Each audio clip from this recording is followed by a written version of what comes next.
What's up, everyone? You tuned in to another one. Now, you may have already seen this, but we officially have the group leaders, right? Barca won their group with City. Chelsea won their group with Real. Arsenal won their group with Bayern. And I believe Wolfsburg are group leaders for Lyon. Actually, I didn't know. So everything that I said during the live stream won't even work out because I thought Lyon were group leaders. Regardless. I was looking at an article on ESPN saying from last year, I thought last year's Champions League was weak. Some people say because the ladies had already, we had already known this group was going to be the 8 going into the final match. It was what quote unquote too easy, too predictable is what the article had in the title. And I was like, but the teams are a lot stronger. Arsenal looked better. Bayern looked good too. And Lyon, Wolfsburg, Real Madrid, I enjoyed the game against Chelsea as well. So, Man City, the only team that's out here looking real rough. I'm just... So, everyone else, look, City, whoever they play, we have to be real. They're not favorites because we don't know who's going to be able to play. And the draw is not until February, so, at least we have a lot of time to see who can come back for City. The Barca game was as I expected. Yeah, that's really all I can say. It was as I expected. I think I enjoyed Arsenal and Bayern too. It was a back and forth contest as well. But overall, in general, I'm okay. These are the 8 teams I feel were good, and these are the 8 teams that I feel like the collective, especially in Europe, just in general, we know a lot about these teams. These are the teams that we want to perform based upon the players that they have and based upon them being presented to us as being the best, some of these players on these teams. So we just want to see that in these competitions. And I feel right now, of course, going to the quarterfinals, we even in the group stages, I do think we got good teams to face each other. But when it comes to quarterfinals, it's either you win or you go home. So a lot of teams won't have any chance to sway, any chance to kind of be bad.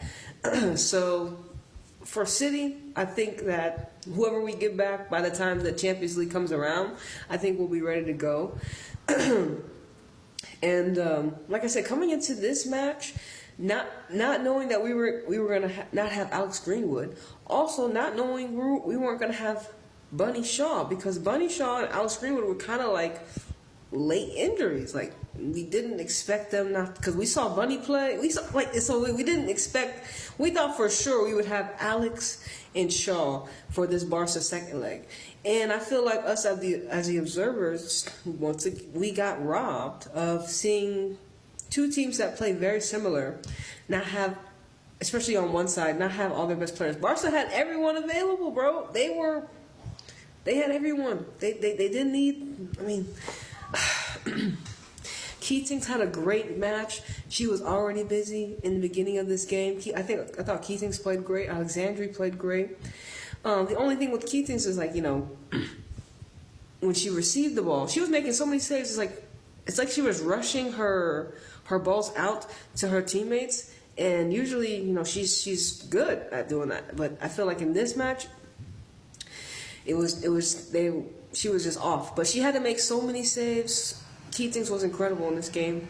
The fact that it was only 3-0, I can't complain, So I thought also as well, Mary Fowler, we didn't even get to see. Mary Fowler, Jess Park, they didn't have, of course, Miedema, Hemp, Shaw players to kind of hide behind, or quote unquote, hide behind, because of Shaw and Miedema and him bringing so much attention. Barca having to make sure that they're marking them. They weren't able to pop up in positions that they were in the first game. And I thought Jill had a decent game. She was her best offense in this match as well. Hit the post, could have scored. City had like 2 shots in the first half. It was all out Barca.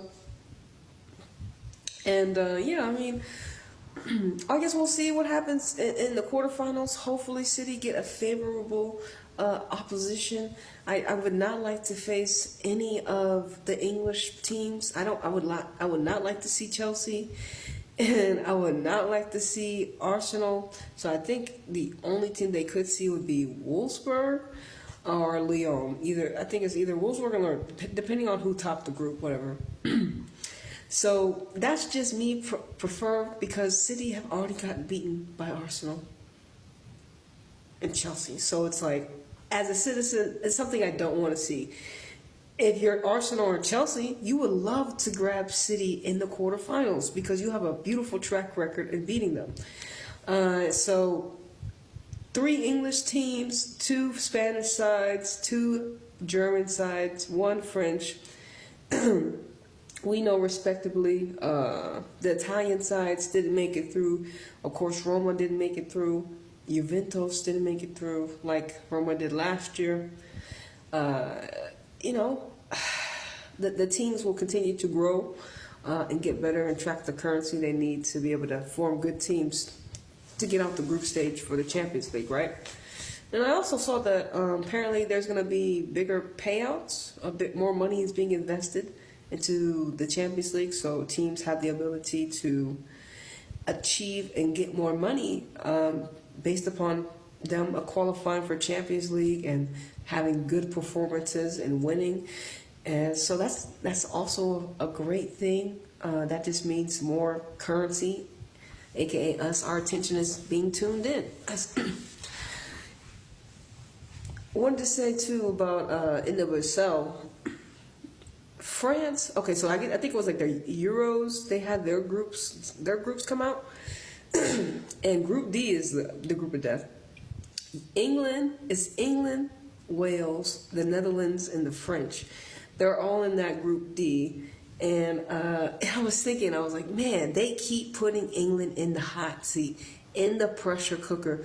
And I honestly think that's fabulous for this England side, because it's like, all right, y'all are continuously getting opportunities to rise to the occasion and pretty much prove a lot of the naysayers that, you know, y'all's European success was a one and done. It was just, hey, y'all were great at, you know, England. So once again, England are put in a very beautiful position to now, you know, unfortunately France are not in the top 10, but still a quality team. Hopefully they can attract a manager based upon what great players they have currently. As well as the Dutch, they played well when I saw them play against America. So hopefully they continue on this momentum that they're creating. And England, like I said, with y'all's injuries, with some injuries to, you know, city girls that are English, but overall in general, that's another big test for Serena to get the girls out of this group. And I think that they'll be able to get it done. But depending on how it gets done, like I said, I feel like they are putting Serena in like all the positions. She's like, can I get a break? No, you can't catch a break. Nah, you can't catch a break. And I saw that FIFA put out their FIFA best. How is Haran in this group? Haran has no. Make it make sense. Haran has not, this season of Haran, no. I don't know why they giving Haran so many flowers. It's crazy, bro. I don't think she had that great of a season.